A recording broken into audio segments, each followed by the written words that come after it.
ministrar a palavra de Deus. Para mim é uma satisfação muito grande poder estar aqui na comemoração de 19 anos de existência dessa obra.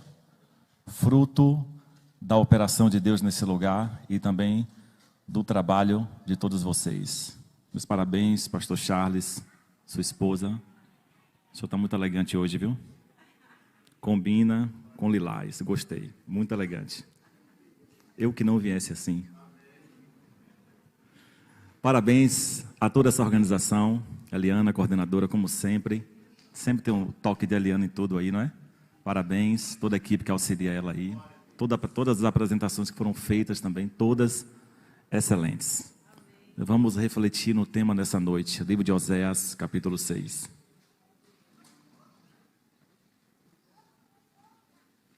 Estou acompanhado da minha esposa Miriam, está aqui na frente com a Eliane. E essa amizade, pastor Charles, nos deixa muito feliz, viu? Sua vida, a vida de sua esposa. Nós amamos a vida de vocês. E eu louvo a Deus por essa amizade. Vocês são muito importantes na vida da gente.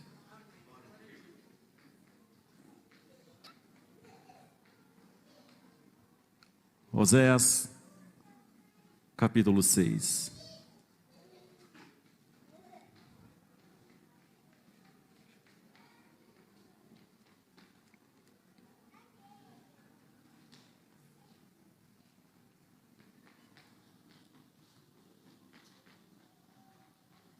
Capítulo 6, versículo 3 diz assim: Conheçamos e prossigamos em conhecer ao Senhor.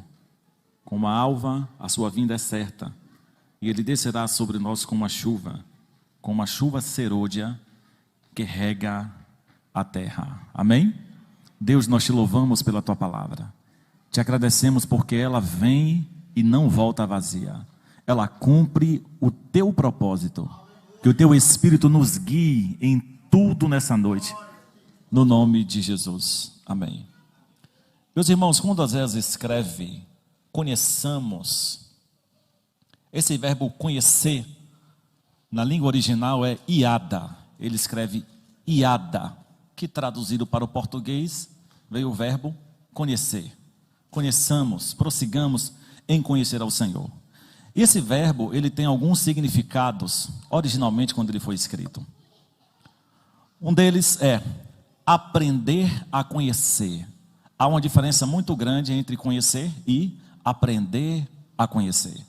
Primeiro significado, conhecer, tem o sentido de aprender a conhecer. Também o sentido de perceber, ele também significa perceber. Saber por experiência, isto é, conhecer por experiência, que é o mesmo que está escrito em Gênesis capítulo 4, versículo 1, olha que interessante, quando diz bem assim: Adão conheceu Eva e teve filhos. Adão conheceu Eva e teve filhos.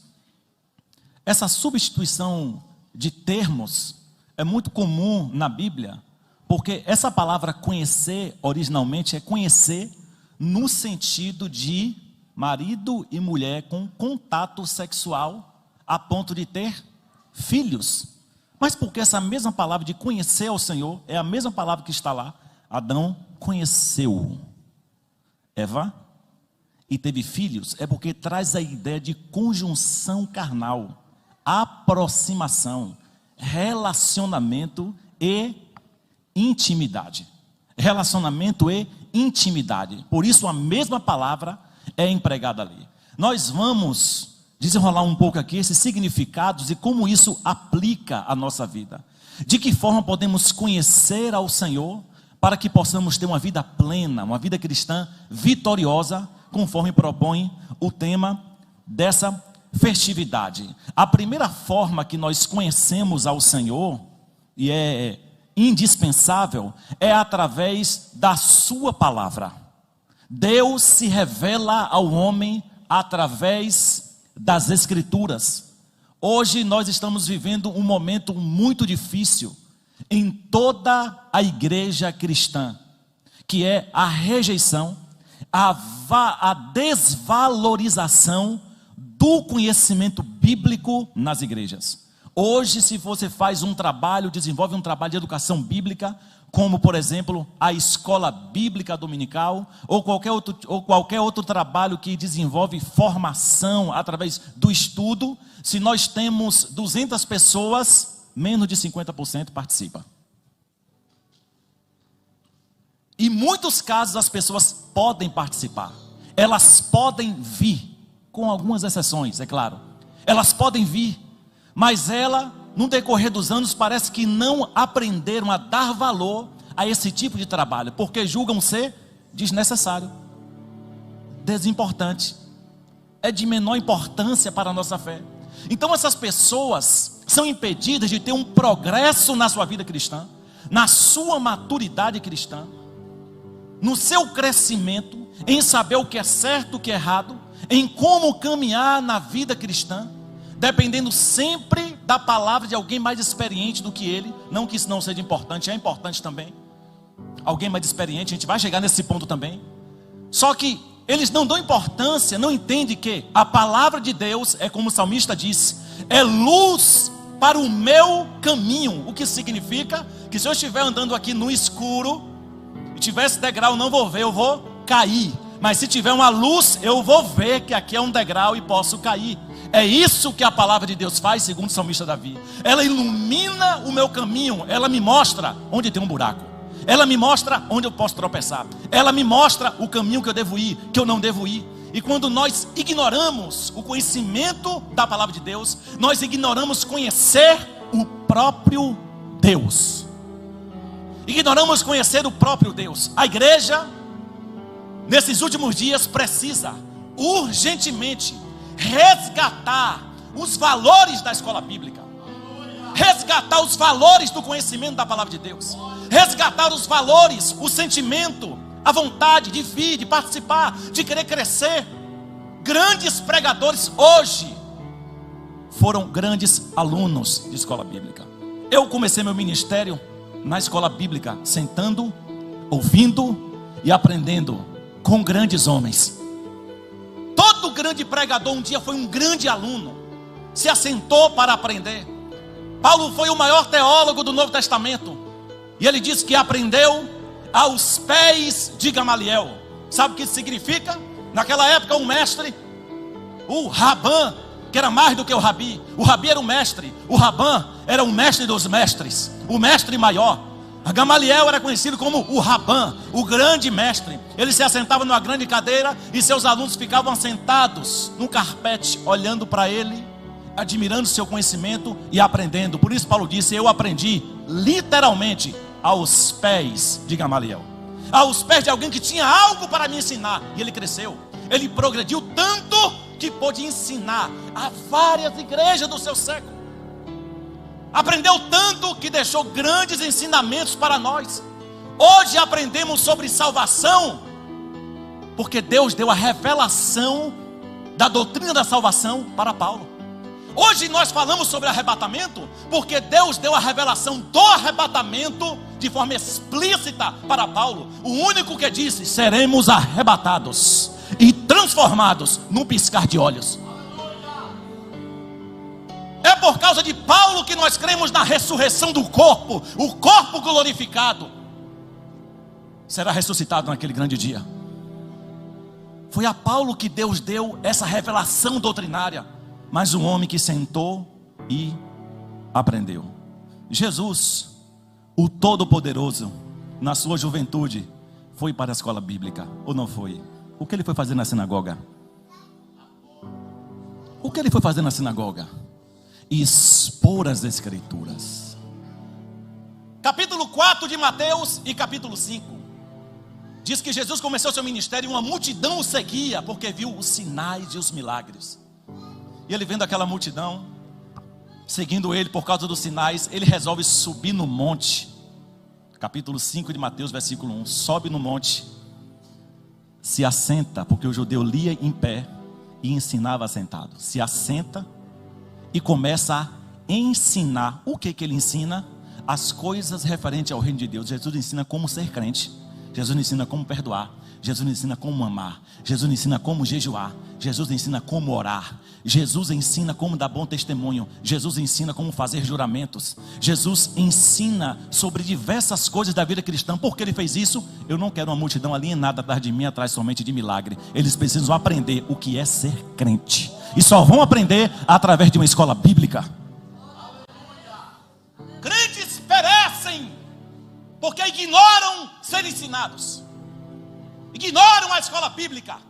Precisamos resgatar urgente os valores do ensinamento bíblico, porque é através da palavra que nós conhecemos a Deus, conhecemos a palavra de Deus, conhecemos os propósitos do Senhor.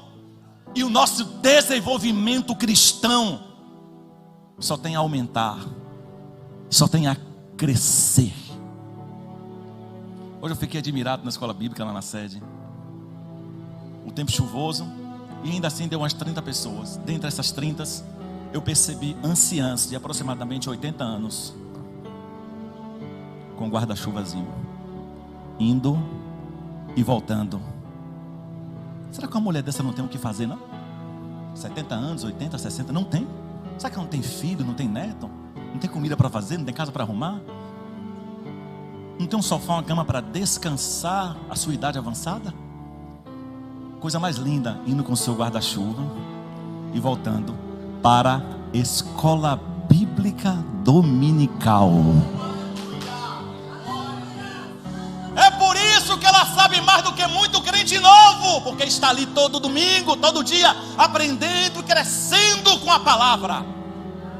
Sabe o que falta em nós? Mais amor. Precisamos ter amor às coisas de Deus. Precisamos ter amor ao que a igreja promove. Precisamos ter amor ao reino. Precisamos ter amor às atividades espirituais. Precisamos executar, fazer e praticar as coisas com mais amor, com mais avidez, com mais fervor, com um coração mais aberto. Eu quero amar a obra. Eu quero amar o que a igreja realiza. Eu quero amar o serviço do Senhor. Eu quero amar a escola bíblica. Eu quero amar o trabalho social. Eu quero amar o ensaio. Eu quero amar o trabalho dos departamentos. Eu quero amar aquilo que eu faço para a obra. Precisamos colocar amor naquilo que nós fazemos para Deus. Porque se a gente fizer para trazer para nós notoriedade, não faça, pare imediatamente. Porque aqui a gente não faz nada para promoção pessoal. Nós fazemos para a glorificação de Jesus Cristo. Fazemos para enaltecer e engrandecer o nome dele. Segundo Reis capítulo 22, estamos no processo do conhecimento através da palavra. Conhecer a Deus pela palavra. Segundo Reis 22, 8. O sacerdote Ilquias encontra o livro da lei, encontra a Bíblia e dá ao rei Josias. Estava num templo, de repente acharam a Bíblia escondida.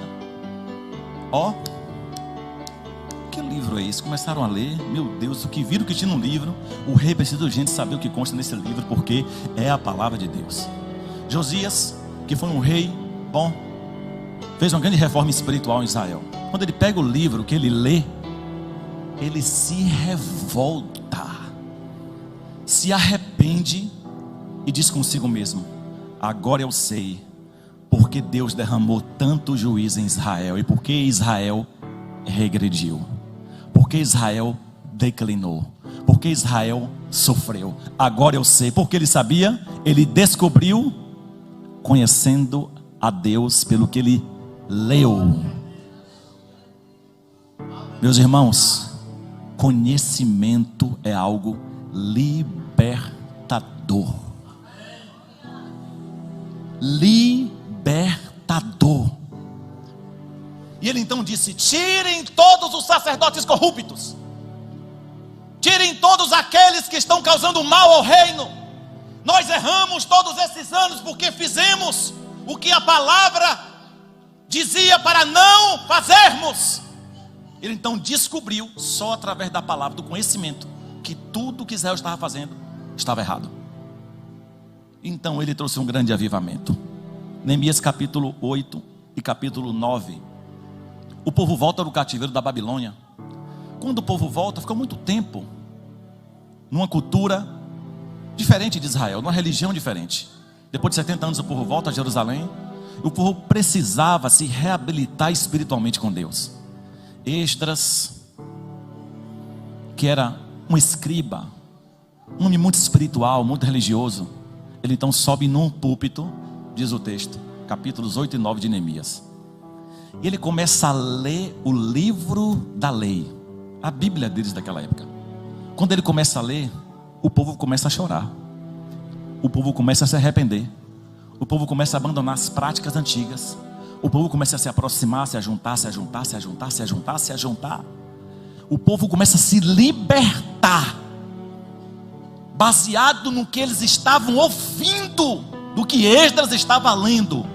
Ali houve um grande reavivamento em Israel, por causa da palavra de Deus. Não existe reavivamento onde não há a exposição da palavra de Deus. Não existe. Toda a história dos avivamentos, século 17, 18, 19, 20, todos eles, movimento da santidade, a avó do pentecostalismo, Maria It, a mãe de John Wesley, Susan Wesley, o próprio John Wesley, todos eles, Charles Parham, William Seymour. Sabe como esses homens começaram? Evan Roberts, homens que incendiaram os Estados Unidos e a Europa. Começavam com pequenos grupos, pastor Charles, de oração e exposição de estudo bíblico da palavra. De repente todo o bairro era tomado, toda a cidade era tomada, todas as pessoas eram tomadas por causa da exposição da palavra de Deus. E momentos de oração, começou a acontecer grandes avivamentos. Martinho Lutero dizia: eu preciso todos os dias orar 2 horas, e preciso também refletir na palavra. Se eu não fizer isso, Satanás terá vitória sobre mim durante o restante do dia. Nós precisamos resgatar o poder do conhecimento da palavra de Deus em nossas vidas e em nossa igreja. Ame a palavra de Deus, ame o culto de doutrina, o culto de ensinamento, ame a exposição bíblica. Volte a ter fervor, paixão e amor pelo conhecimento da palavra de Deus. Dessa forma você vai conhecê-lo profundamente e vai ter uma vida vitoriosa. Glória a Jesus, glória a Jesus. Aleluia, aleluia, aleluia, aleluia. A outra palavra que significa Ada é saber por experiência. Saber por experiência.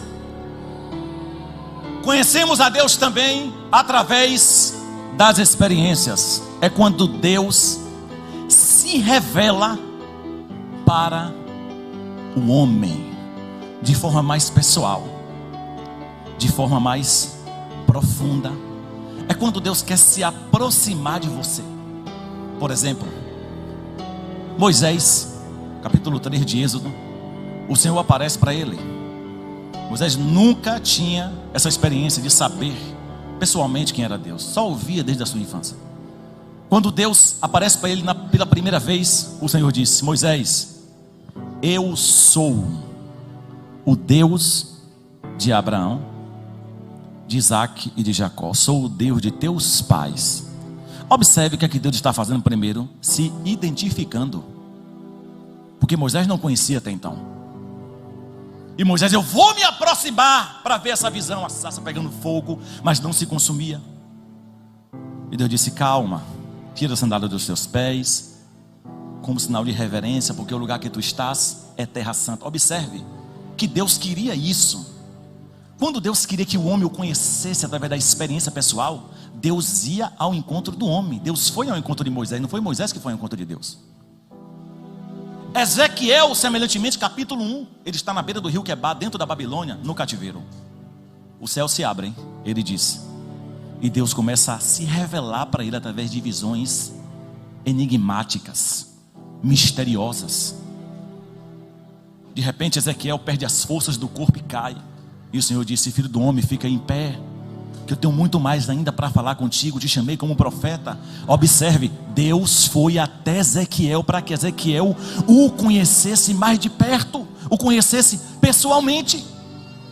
Êxodo 33, 18, ainda sobre Moisés, ele disse: Senhor, eu quero ver mais um pouco de ti, eu quero ver agora a tua glória por completo.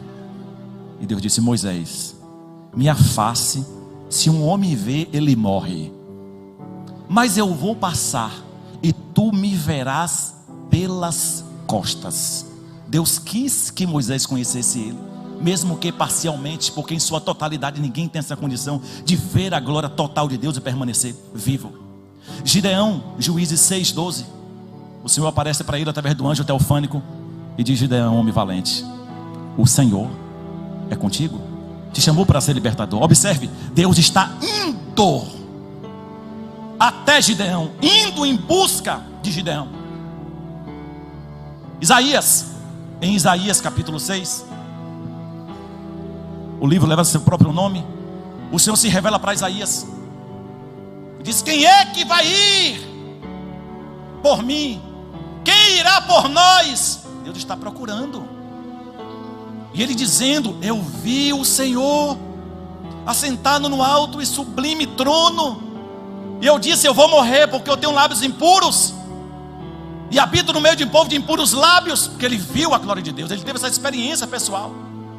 Meus irmãos, quem foi que disse para Isaías que ele tinha lábios impuros? Deus não falou com ele: Isaías, tu vai morrer, cuidado Isaías, não se aproxima, porque tu pode morrer porque tu tem lábios impuros. Deus não falou isso. Foi Isaías que identificou a impureza de seus lábios, porque ele se aproximou da glória de Deus. Através da experiência ele pôde identificar seus erros e os pontos de melhoria da sua vida. É isso que a experiência pessoal faz. Quanto mais você se aproxima de Deus, se aprofunda em conhecer a Deus, quer ter mais contato, mais intimidade, não precisa que ninguém aponte seus erros, você começa a enxergar seus erros. Você começa a identificar os pontos de melhoria na sua vida. Você começa a perceber, porque a glória de Deus lhe constrange. A glória de Deus, ela toca em você, ela incomoda tanto que você percebe: não, isso aqui está errado, eu preciso mudar essa parte da minha vida, eu preciso me comportar melhor. Você muda a sua forma de falar, você muda as suas relações interpessoais, você muda seu comportamento, você muda tudo, porque a experiência, essa aproximação com a glória de Deus faz com que a gente mude em muitos aspectos da nossa vida. Por isso a experiência é importante para conhecermos mais o Senhor. Infelizmente, tem pessoas que ignoram a experiência. Ignoram isso, sabe por quê? Elas gostam de admirar a experiência alheia. Como a irmã é cheia do Espírito Santo. Oh, aquele irmão. Deus quer que você tenha a sua experiência. Você adulto, você jovem, homem, mulher, adolescente, ancião, anciã, o Senhor te chama hoje para ter a sua própria experiência com Ele. Quantas pessoas Deus está tentando ir ao encontro, falar com você, tocar em você, se aproximar de você, e você está fugindo, e você está correndo, como Elias indo para aquela caverna. Você pode ir para onde for, vai chegar um momento que você vai cantar o Salmo 139, para onde fugirei da tua presença? Se eu subo ao mais altos céus, lá tu estás. Se eu desço ao mais fundo abismo, lá também tu estás. Tu me cerca por trás e por diante, e sobre mim põe a tua mão. Não adianta você fugir de Deus, porque aonde você for, o Senhor estará. Deus quer que você tenha uma experiência com Ele. O Senhor quer lhe batizar com o Espírito Santo e com fogo, lhe dar dom de línguas, lhe dar dom de profecias, o dom da palavra, lhe dar o dom da administração, o dom do ensino, diversos dons e ministérios. Deus quer distribuir nesses últimos dias, e as pessoas estão trancadas, estáticas, paradas. Desperte, acorde e receba nessa noite um despertamento pela unção do Espírito na sua vida. Meus irmãos, se atente para o que eu vou dizer nesta noite, porque eu falo pelo Espírito de Deus. Há um tempo de reavivamento chegando. Ontem nós estávamos na manhã de consagração lá na nossa igreja sede, uma manhã de jejum, oração e consagração, que nós fazemos uma vez no mês. E Deus se manifestou naquela manhã e disse para nós que estava fazendo revista no seu povo. Deus tem feito revista no seu povo e colocado o seu povo na balança. É uma época de grande reavivamento, e Deus quer usar a sua vida. Não importa se você é intelectual, não importa se você é acadêmico, não importa se você só tem um primeiro grau, segundo grau, se você estudou, se não estudou, se você é branco, se você é negro, Se você ganha um salário mínimo, 10 salários mínimos, não importa. Deus lhe chamou como você é. Deus quer lhe usar como você é. Deus quer derramar poder sobre a sua vida.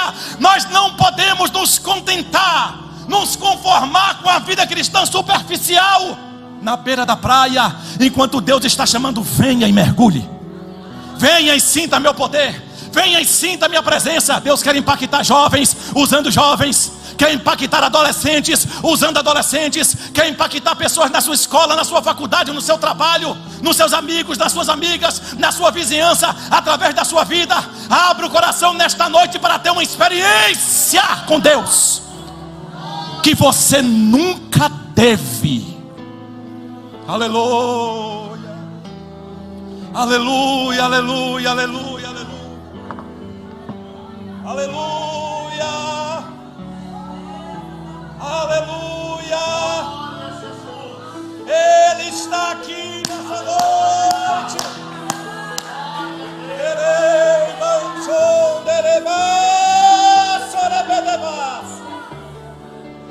Aleluia, aleluia. Experiência.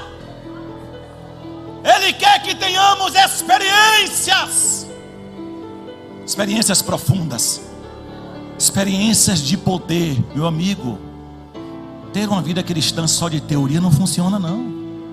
É ineficaz. Teve um momento que Pedro estava assim, só na teoria. Deus só veio para os judeus, e para ser salvo primeiro tem que se converter ao judaísmo. Nada convencia Pedro. Livro de Atos, até que ele teve uma experiência, sobe ao terraço para orar. E quando ele vai orar, ele teve um arrebatamento de espírito, de sentidos. Teve uma visão e viu vários animais descendo no lençol. E o Senhor disse para ele: Pedro, não chame de impuro o que eu já purifiquei.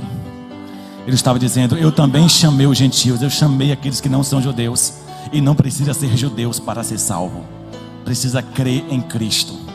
Através dessa experiência, ele foi à casa de um homem chamado Cornélio, que foi o primeiro gentio. O gentio é aquele que não era israelita, que foi o primeiro gentio que se converteu a Cristo naquela época. Quando ele chega lá, o Espírito Santo desceu sobre a casa de Cornélio.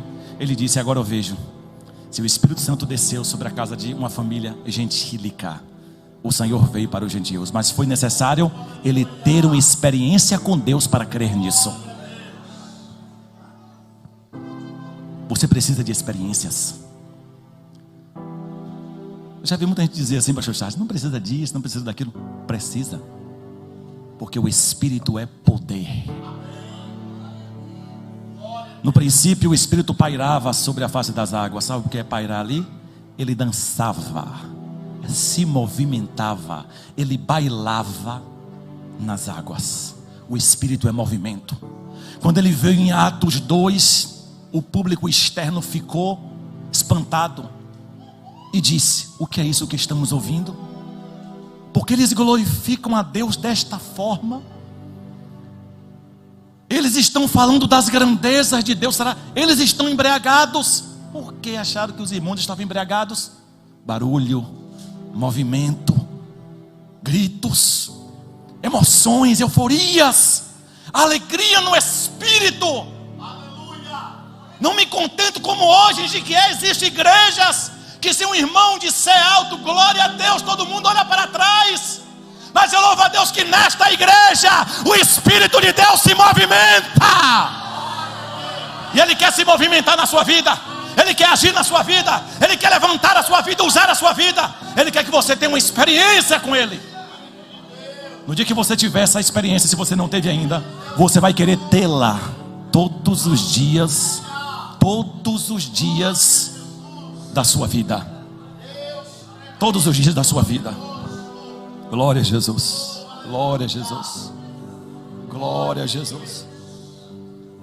Através da palavra, Ele se dá a conhecer.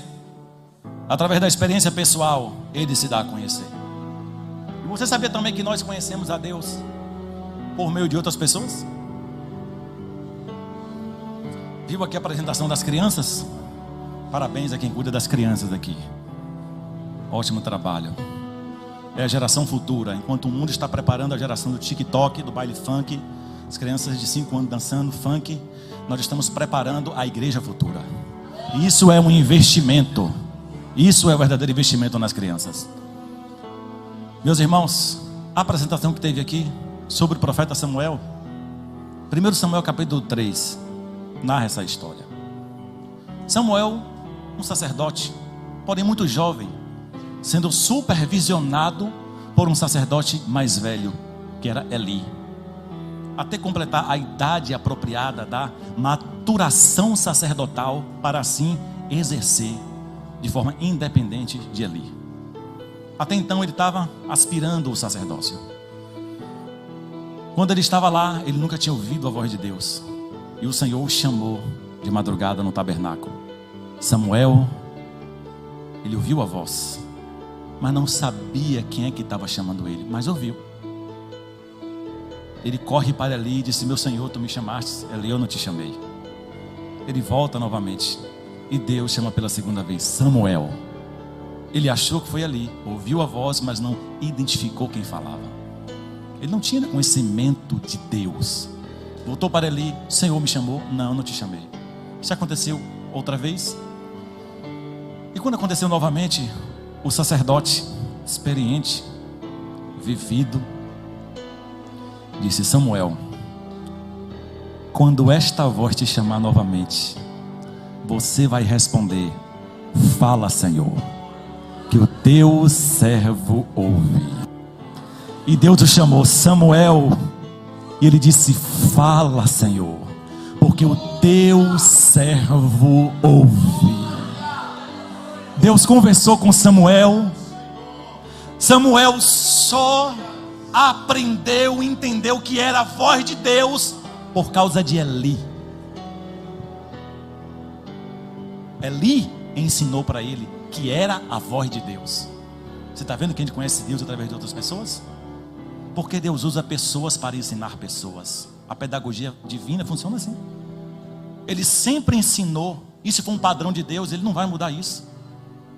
Sempre ensinou pessoas para ensinar pessoas. Ele só identificou que era a voz de Deus porque tinha alguém mais experiente que ele que disse: quando chamar, diga: Senhor, fala que teu servo ouve. Se não fosse isso, ele ia ficar perdido toda a vida sem conhecer a voz de Deus. Moisés teve um momento na sua vida que ele estava ensinando todo o povo, julgando as causas do povo. E um homem mais experiente que ele, também sacerdote, mais vivido, seu sogro Jetro, olhou para ele assim e disse: Moisés, o que é isso que você está fazendo?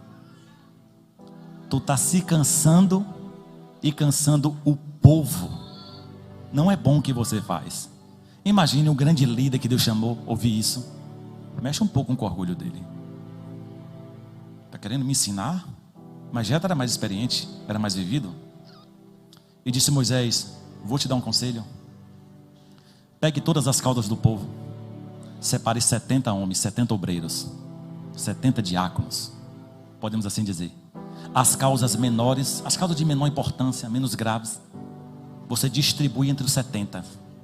E as causas mais graves, de maior importância, você julga. E Moisés disse: boa essa palavra, muito boa esta palavra. Ele pôde conhecer isso, toda essa verdade que veio de Deus através de Jetro, por causa da palavra que ele deu ouvido de um homem mais experiente do que ele.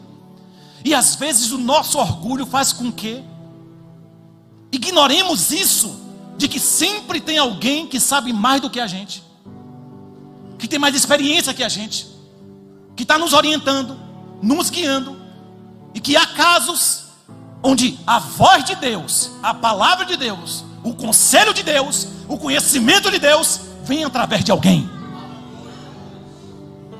Às vezes pessoas ignoram isso porque são insubmissas, são desobedientes, são rebeldes, são indisciplinadas, não gostam de ouvir ninguém, porque se acha dono da verdade absoluta, se acha dono do certo, dono da santidade, e acha que se ele não fizer, ninguém faz, não vai funcionar. Deixa ele fazer para tu ver se deixa de andar. Sempre vai ter alguém que Deus vai levantar para dar continuidade ao processo, porque a obra é dele, não é minha. Não é minha, é dele. Aleluia! Então Jetro ensinou a Moisés. Agora veja o que acontece com Elias e Eliseu. 1 Reis, ou melhor, 2 Reis capítulo 2, versículo 14, diz bem assim. O contexto da história: Eliseu foi profeta, mas antes de ser profeta foi discípulo de Elias, que era um profeta mais experiente do que ele. Então ele aprende muitos anos com Elias. Ele lavava as mãos de Elias para a refeição. Isso não era demérito para ele, era honra servir, porque o serviço engrandece o ministério. Repita comigo: o serviço engrandece o ministério, para você nunca esquecer. Ele lava as mãos de Elias para a refeição. Chega um momento que era hora de Deus levar Elias. Deus ia levar Elias no redemoinho, a carruagem de fogo. Separa Elias de Eliseu somente, e o redemoinho, não a carruagem, o redemoinho leva Elias para o céu. Mas antes disso, eles estão caminhando até o local do arrebatamento de Elias. Elias tira a sua capa, toca no Rio Jordão, o rio se abre, eles passam. Eles passaram, o rio se fechou. Quando Deus tomou Elias, a capa é entregue a Eliseu, que significava o ministério profético, a autoridade profética, porque os profetas se vestiam assim. Então quando alguém via alguém com aquela capa, já identificava que era um profeta por causa da capa. 2 Reis capítulo 1 diz isso. Quando Elias pede fogo do céu, e falaram para o rei Acasias quem era que tinha feito isso, disseram-me assim: eu não sei que era um homem, só sei que ele estava vestido assim, assim. E o rei disse: é o profeta Elias, porque a capa identificava que era o profeta. Então a capa, a autoridade profética cai, Eliseu pega. Elias já tinha ido para o céu. Eliseu está voltando o mesmo percurso que ele fez com Elias quando estava vindo. Quando ele chega diante do Rio Jordão, olha o que Eliseu diz. Ele ora, olha para o rio. Ele precisava que aquele milagre acontecesse novamente, o rio se abrir para ele passar. Ele segura a capa, bate no rio e clama: Deus de Elias, onde tu estás? Me ouve! E o rio se abre. Ora, Deus de Elias ou Deus de Eliseu? Não era o Deus de Eliseu? Irmão, essa declaração é uma declaração respeitosa. Ele estava querendo dizer: Deus que Elias me apresentou, onde tu estás? Eu oro agora ao Deus que eu aprendi com Elias. E o rio se abriu. Isso é valorizar o conhecimento compartilhado. Aleluia. Abra o coração para aprender com outras pessoas. Abra o coração para se submeter àquele que Deus colocou como autoridade sobre a sua vida. Abra o coração para ouvir, porque às vezes deixamos de aprender por causa do nosso orgulho. Jesus disse: a rainha de Sabá viajou de longe para ouvir a sabedoria de Salomão. Não foi para ver Salomão, não. Jesus disse: foi para ouvir, porque é ouvindo que aprende. E Deus se revela para nós através de outras pessoas. O próprio Deus, quando chama Salomão, que foi filho de Davi, em 1 Reis capítulo 9, versículo 3, Deus disse: Salomão, tudo te irá bem se você fazer tudo que Davi te ensinou. Tudo que Davi te ensinou é sobre mim. Tudo que você aprendeu veio através de Davi. Siga tudo isso e tudo te irá bem. Nós não podemos de forma nenhuma ignorar o aprendizado que vem de outras pessoas. Sempre tem alguém que sabe mais do que eu. Eu tenho meus mentores ministeriais, eu tenho minhas fontes. Minhas fontes têm outras fontes, e por aí vai. Deus se revela através da palavra. Deus se dá a conhecer através da experiência pessoal. Deus se dá a conhecer através de outras pessoas para nós. Para encerrar, Deus se dá a conhecer para nós através do sofrimento. Através do sofrimento. Jó foi o homem que mais sofreu na Bíblia, em minha opinião, muito mais do que José. Jó foi o homem que perdeu tudo de uma vez só: filho, saúde, riqueza. Sua vida desabou. Deus se calou para Jó, mas o silêncio de Deus não significa que Ele está ausente. O silêncio de Deus significa que Ele está trabalhando de uma forma que naquele momento não entendemos.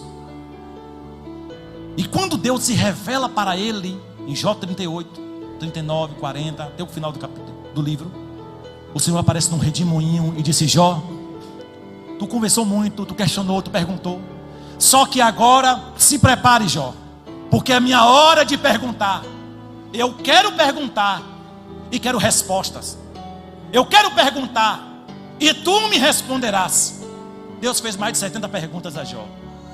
Uma delas: Jó, onde tu estava quando eu estendi o céu como cortina e medi o céu com a corda de medir? Onde tu estava, Jó, quando eu abri o abismo para tirar águas para o dilúvio? Onde tu estava, Jó, quando eu fiz tudo isso? E Deus vai perguntando, e Jó abaixando a cabeça.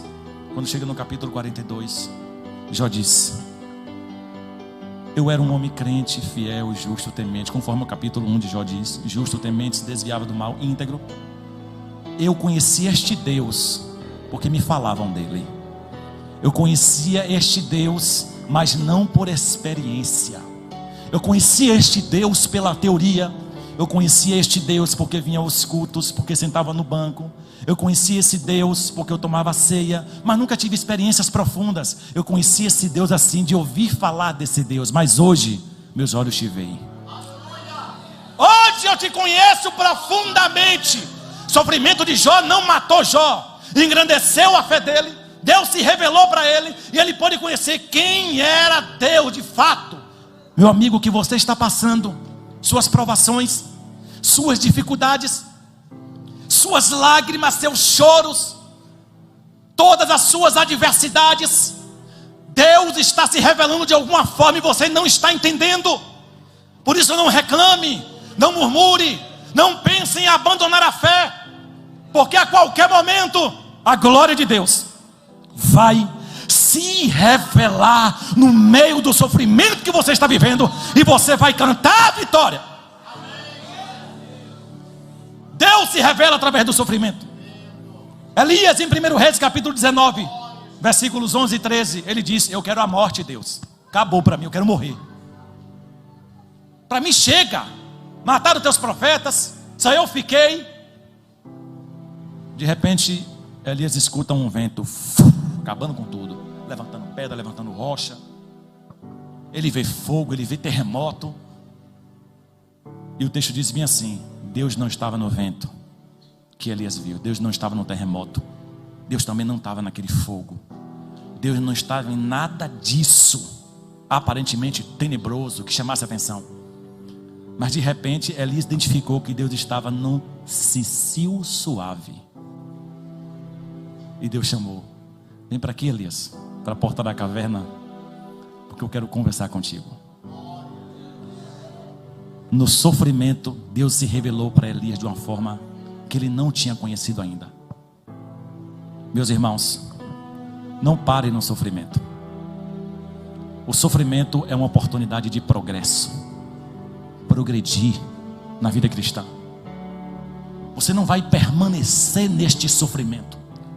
Você vai passar, você vai sair desse processo e vai crescer muito na fé. Tem pessoas aqui, o Espírito Santo me impulsiona para falar isso, estão passando diversas dificuldades na vida material, na vida financeira, e você está desesperado. Não permita que o inimigo coloque besteiras na tua mente. O desespero não te conduz a nada, não te conduzirá a nada. Descanse a tua alma no Senhor. Descanse a tua mente no Senhor. Ele está cuidando de tudo. Ele está resolvendo todas as coisas. As portas vão se abrir. Deus vai resolver esta causa. Não pense em se precipitar nem fazer nenhuma besteira. Não pense. Não pense em criar outro problema para resolver um problema, porque não vai dar certo. Descanse, acalme sua mente. O Senhor te diz hoje: acalme a tua mente, acalma o teu coração. Aquietai-vos e sabei que eu sou Deus. Aquietai-vos e sabei que o Senhor é Deus. Eu quero chamar aqui, por gentileza, o ministério de louvor. Glória a Jesus.